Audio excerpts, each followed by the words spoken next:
Saudari-saudaraku terkasih dalam Tuhan Yesus Kristus, selamat pagi dan berkah dalam. Kita bertemu kembali dalam renungan harian Jumat 20 Juni 2025.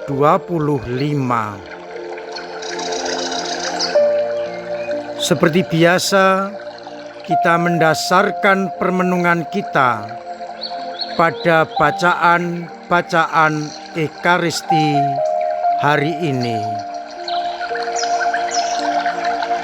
Bacaan pertama dari surat Paulus kepada jemaat di Korintus bab 11. Paulus mengembangkan jati dirinya bersama dengan orang-orang lain. Kalau mereka membanggakan diri bermegah-megah, aku juga.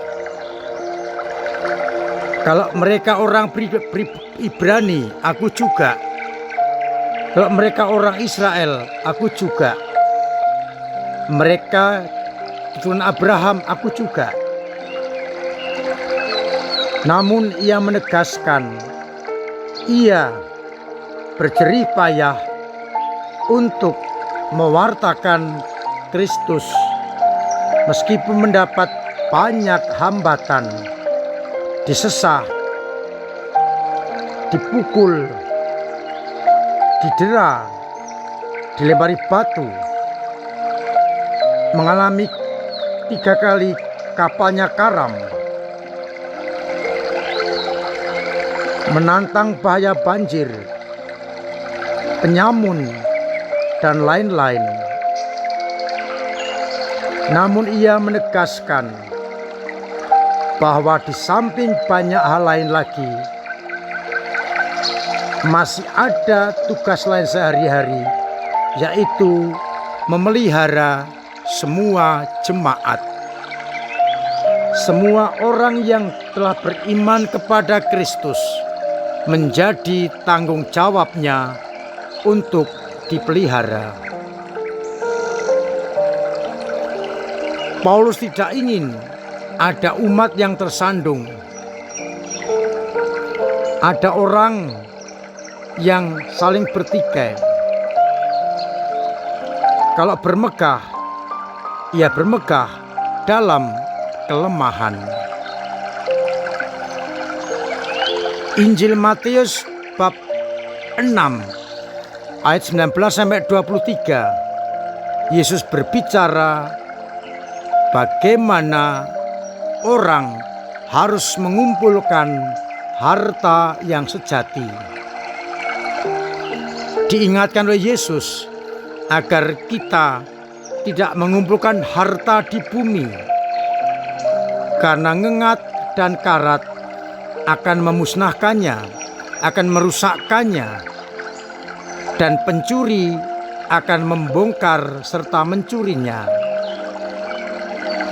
Tetapi kumpulkanlah bagimu harta di surga, di mana ngengat dan karat tidak merusakkannya, dan pencuri tidak akan membongkarnya. Pendek kata, kita diingatkan untuk mencari harta surgawi yang akan abadi. Saudari-saudaraku terkasih, di tengah-tengah dunia ini kita sama dengan orang yang lain. Di sini kita bersama dengan umat paroki. Mereka Katolik, kita Katolik. Mereka beriman kepada Yesus, kita juga beriman. Namun yang perlu diperhatikan adalah tugas kita, seperti Paulus menegaskan, aku harus memelihara umat yang diberikan Tuhan kepadanya. Maka kita meskipun sama dengan semua orang, tetapi kita mesti punya tugas lebih, memelihara iman orang-orang yang diberikan Tuhan kepada kita, baik dalam keluarga, lingkungan, paroki. Kalau ada orang yang imannya mulai lemah, redup, terkulai, kita seperti Paulus mempunyai tugas memeliharanya, membangkitkan kembali, agar akhirnya iman umat kembali bernyala. Maka meskipun kita hidup di tengah-tengah dunia dengan orang-orang yang tanda kutip sama-sama warga negara, sama-sama satu RT satu RW, namun kita punya tugas.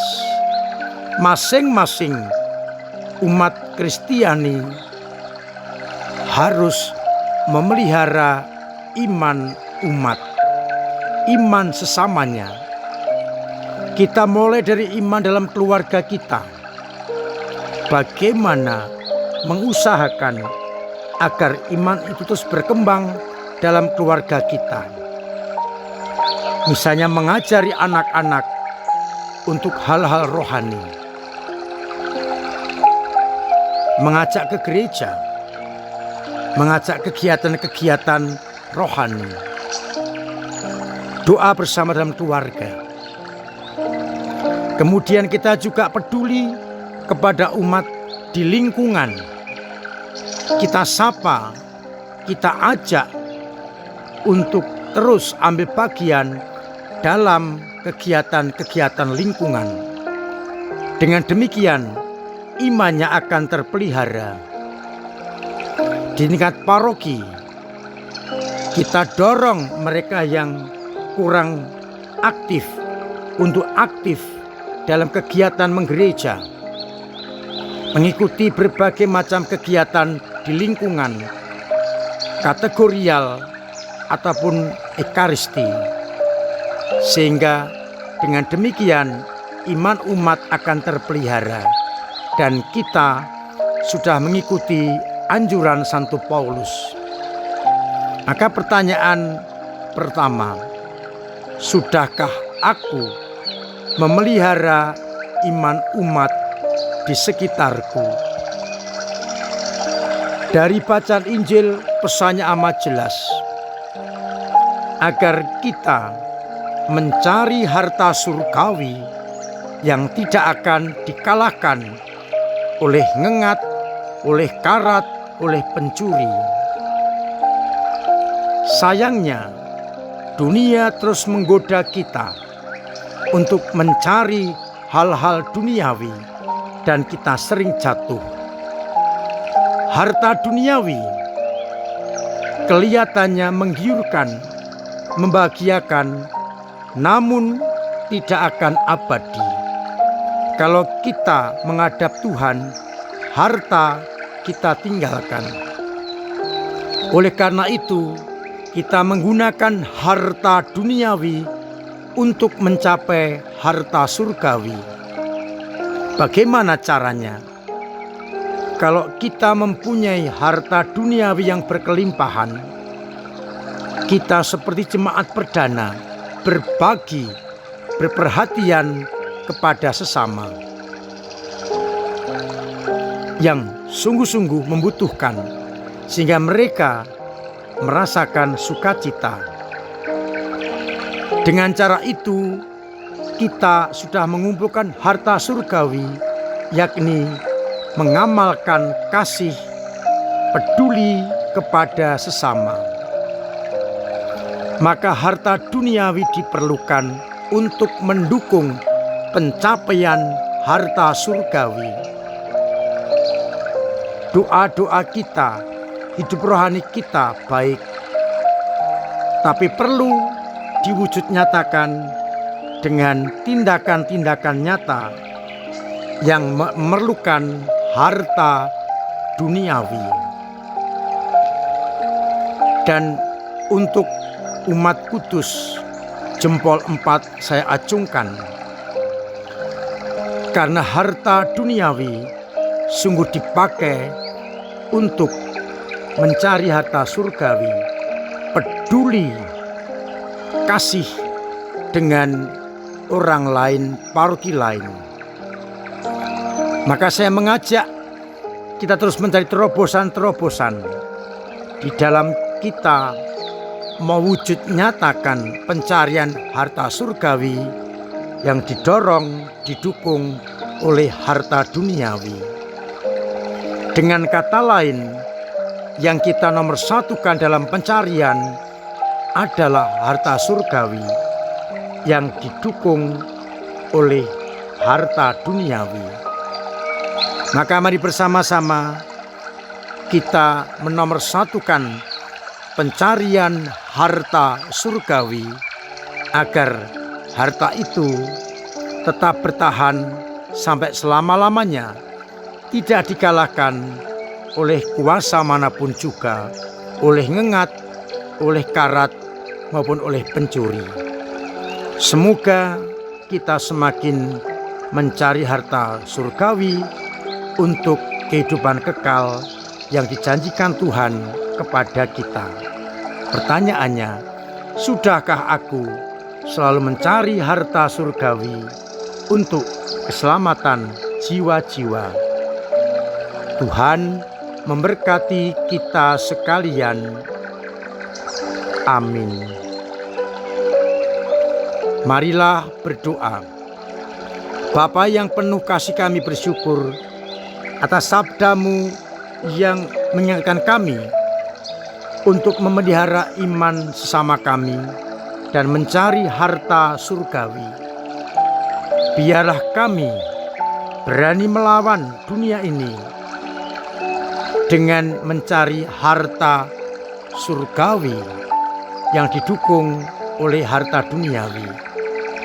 Biarlah akhirnya kami sungguh-sungguh mengutamakan kehendak-Mu, sabda-sabda-Mu dalam hidup rohani kami, agar keselamatan yang Kau janjikan kelak kami terima.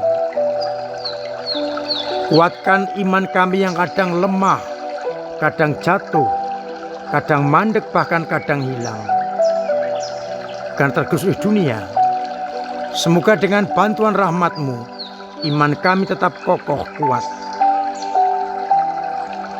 sehingga kami dalam situasi apapun tetap beriman kepadamu. Semoga umat-Mu yang sakit Engkau sembuhkan, yang punya beban Engkau ringankan, yang punya persoalan Engkau bantu untuk mengurai, agar akhirnya mereka tetap merasakan perlindungan dan cinta kasih-Mu. Untuk itu sertai kami dengan berkat-Mu sendiri, Bapa dan Putera dan Roh Kudus. Amin.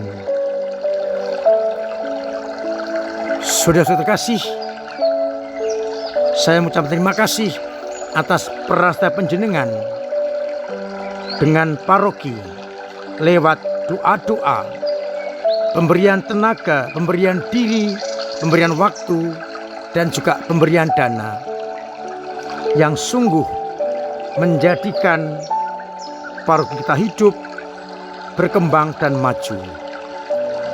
Saya mengajak kita teruskan, bahkan kita tingkatkan apa yang sudah baik, kemajuan di dalam kegiatan lingkungan, pertemuan-pertemuan semakin diikuti oleh banyak orang.